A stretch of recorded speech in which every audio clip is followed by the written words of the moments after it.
What's up, guys? Taco here with Amped Up Outdoors, filming another edition of Taco's Tips. It's October. It's one of my favorite times of year. You go out, you catch your rockfish, they're biting real well, and it's time for some monster carp. So I'm sitting here at my table, getting ready to tie up some hair rigs for carp fishing. Like I said, normally when I tie a hair rig, I'm using my Power Pro 30, 40 pound test. I'm using these real little tiny number 8 hooks. Now the number 8 hooks have a downturned eye. To illustrate a little better, I've got a 10-aught downturned eye hook. And instead of trying to do this and show you with the 40 pound braid that's 10 pound diameter, I've got a piece of twine to make it a little bit easier to see. If I was doing it with the Power Pro, I'd pull off about 10 to 14 inches depending on what type of hair rig I was tying. Like I said, I'll do a longer leader sometimes with a bully. Then when I'm using a method lead, I'm going to use a shorter leader because I'm going to put my bait right up with the lead. To start off, I'm going to double this up, just like so. I'm going to wrap it around my finger. And I'm going to tie a double surgeon's end loop.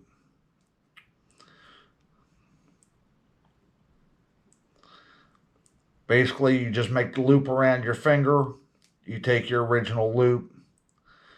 You feed it through twice. Then you draw it down taut. Trim your little tag end off.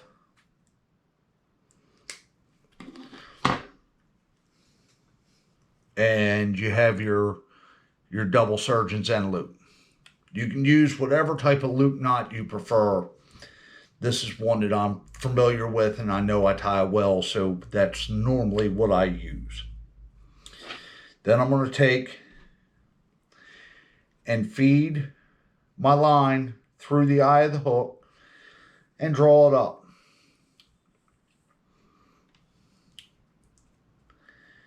Normally I stop right about at the back of the hook. That controls the length of your hair. With a larger bait, such as a bully or a larger pop-up, I'll leave my hair a little bit longer. When I'm using the corn or the fake corn, when I'm using the method bait, I try to keep my hair a little bit closer to my hook. That way when that carp comes and he sucks that piece of bait up, the hook comes right with it. So we have it right there, run along the shank of the hook and down through the eye. Now I'm going to start wrapping backwards. And as I wrap, I just kind of pull it up taut to the eye of the hook. There's really not a knot in this, so it's not like tying a Snell knot or anything. This is a knotless hair rig.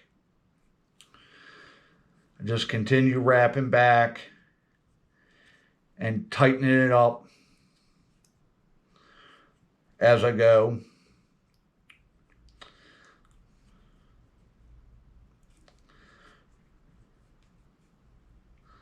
And right there, my line is pretty much even with the point of my hook. So I'm going to come back around to the top. I'm going to bring down through the eye and just kind of draw up on both ends. So that this is what the end result is.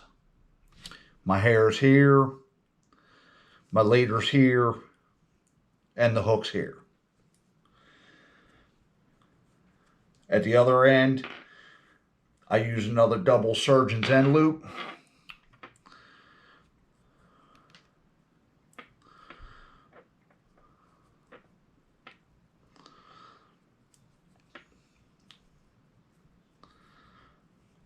And take your time, tie a good knot. Like I say, if you don't feel like it's right, stop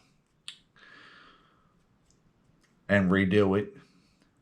A poor knot is what's going to cost you a big fish. And that goes to play for everything, not just carp.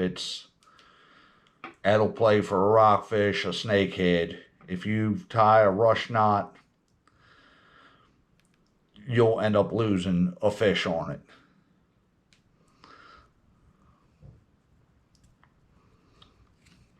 So I got my end loop there. Trim the tag.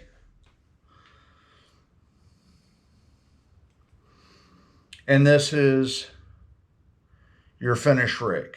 Like I said, this loop here, I always put on my little swivel. The other loop is for my bait. I have a regular hair rig here. Like I say, you can definitely see the difference between the two. If you want to compare. To bait this, just take my bait needle. I always try to open this loop up. Like I said, I have sausages for fingers, so Tiny and me just don't get along all the time. So I'm going to use whatever is at my advantage.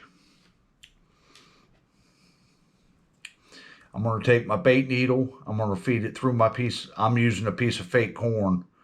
Fake corn is real handy if you're in a pond that has a lot of turtles, a lot of bluegill. You know, if they start eating your corn, put on a piece of fake corn. It looks like corn, it just doesn't have the smell. You slide that up,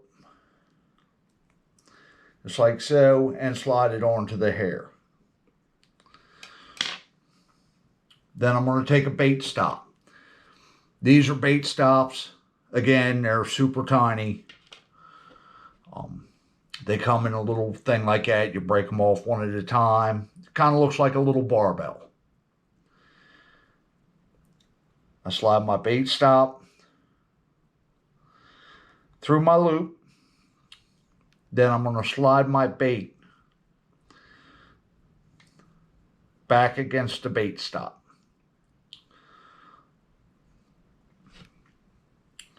So the end result is right here.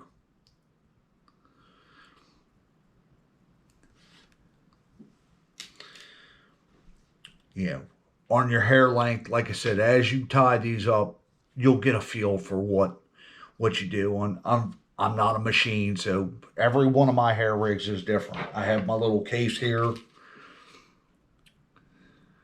Like I said, it allows me to put the hooks down here. I use the straight pins to hold them kind of straight. And I'll tie up a half dozen or so before I go out. That way I'm not tying in the middle of a good bite. But go out there, give it a whirl. Try carp fishing.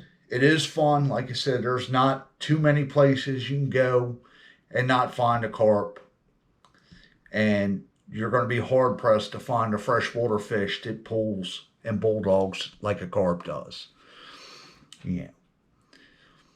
But we'll catch you guys out there. You know, if there's a video you want to see or a tip you want covered, please feel free to comment. Let us know so we can get down and get to it. I fish saltwater, freshwater. You know, I've done some bow fishing. I'm also an avid hunter, so I get out there and bow hunt, muzzleloader, firearms. You know, chances are either myself or somebody on our team will be able to answer your question. You know, we'll catch you guys out there. See you on the next video.